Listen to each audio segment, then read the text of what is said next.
नमस्कार दोस्तों आप लोग का बहुत बहुत स्वागत है हमारे इस YouTube चैनल पर। तो दोस्तों आइए आज के वीडियो में हम लोग जानते हैं बिहार भू सर्वे प्रपत्र 2 आप लोग कैसे डाउनलोड कर सकते हो और कैसे उसे फिल करके आप लोग ऑनलाइन या ऑफलाइन कैसे ऑनलाइन आवेदन कर सकते हो। तो दोस्तों चलिए वीडियो को शुरू करते हैं। तो सबसे पहले आप लोग को आ जाना है अपने किसी भी ब्राउज़र में। तो हम सबसे पहले यहाँ पे आ जाते हैं क्रोम ब्राउज़र में, और क्रोम ब्राउज़र में आने के बाद आप लोग को यहाँ पे सर्च कर लेना है बिहार भूमि।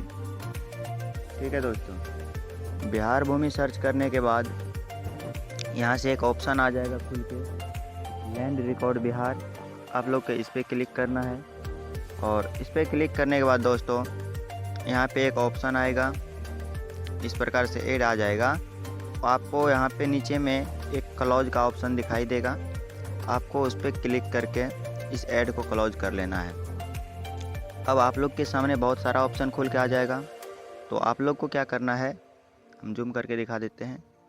यहाँ से एक ऑप्शन मिल जाएगा भू अभिलेख एवं परिमाप निदेशालय। ठीक है दोस्तों, आप लोग को इस पर क्लिक कर देना है, और क्लिक करने के बाद यहाँ पे कुछ इस प्रकार का इंटरफेस दिखाई देगा।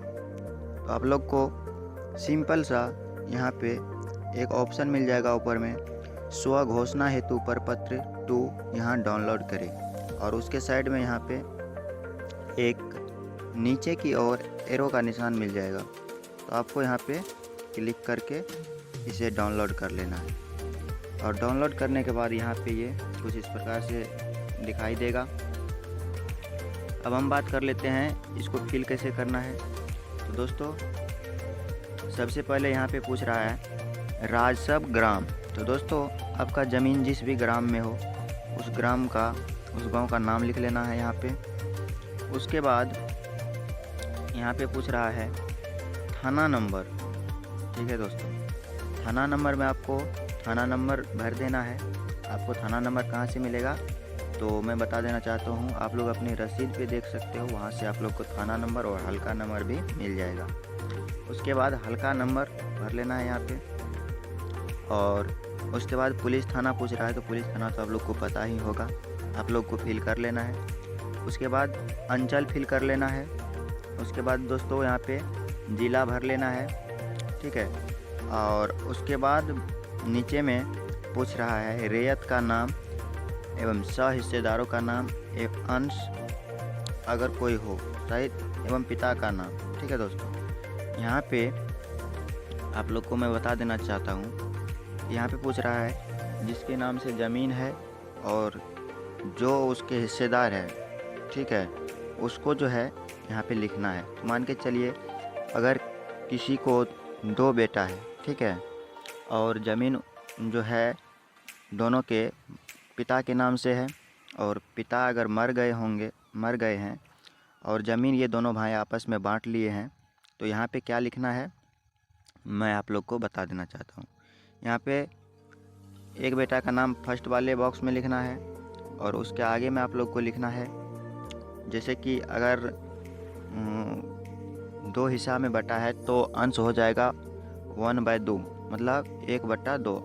तो आपको यहाँ पे नाम लिख देना है, और नाम के आगे में अंश लिख के उसके आगे में 1/2 लिख देना है। ठीक है, और दूसरे में भी आपको ऐसे ही लिखना है।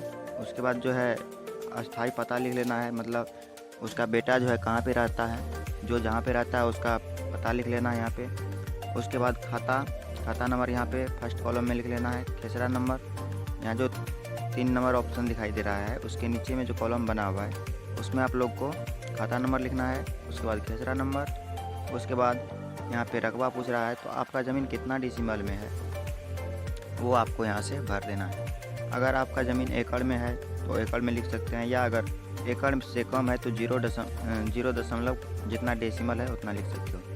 उसके बाद यहाँ पे चौहद्दी लिख लेना है, पूरब में कौन है, पश्चिम में कौन है, और उत्तर दक्षिण सब लिख लेना है यहाँ पर। उसके बाद पूछ रहा है किस्म, ज़मीन का किस्म। ठीक है, मतलब ज़मीन किस प्रकार का है, 2 फसला है या 1 फसला है, या मतलब ज़मीन का जो प्रकार होता है दोस्तों, जैसे कि ज़मीन जो है शहरी है या गांव का है, वो आप इस प्रकार से यहाँ पे 2 फसला या 1 फसला लिख सकते हो। उसके बाद यहाँ से पूछ रहा है शेष को छोड़कर लगान। तो मैं बता देना चाहता हूँ, शेष जैसे हो गया रोड टैक्स, एजुकेशन और अन्य सभी टैक्स को छोड़ के ज़मीन का जो लगान होता है वो यहाँ पे आपको भरना है। आप चाहे तो इसे ऐसे भी छोड़ सकते हो। उसके बाद यहाँ पे जमाबंदी संख्या लिख लेना है। उसके बाद यहाँ पे पूछ रहा है 10 नंबर में, भूमि पर दावा का आधार यथा उत्तराधिकार, दान, क्रय, बंदोबस्त, अन्य। यहाँ पे पूछ रहा है ज़मीन आपको कैसे मिला, आप खरीदे हैं या किसी से दान में लिए हैं। तो आपको जैसे भी ज़मीन मिला हो, जैसे अगर आप खरीदे होंगे तो क्रय लिखना है, अगर आपको दान में मिला हो तो दान लिखना है, या आप जिस भी प्रकार से वो ज़मीन हासिल किए हो उस प्रकार को यहाँ पे लिख देना है। उसके बाद यहाँ पे पूछ रहा है अभियुक्ति अगर कोई हो, ठीक है। तो यहाँ पे पूछ रहा है दोस्तों, अगर आपके ज़मीन में किसी भी प्रकार का कोई केस मुकदमा चल रहा हो तो आपको यहाँ पे लिख देना है और साथ ही यहाँ पे केस नंबर भी लिख देना है। तो दोस्तों कुछ इस प्रकार से आप इस फॉर्म को फिल कर सकते हो। तो उसके बाद हम देख लेते हैं नीचे में क्या है, मैं आप लोग को पढ़ के सुना देता हूँ। मैं या हम घोषणा करते हैं कि स्व घोषणा में की गई प्रविष्टि मेरी या हमारी जानकारी में सही है।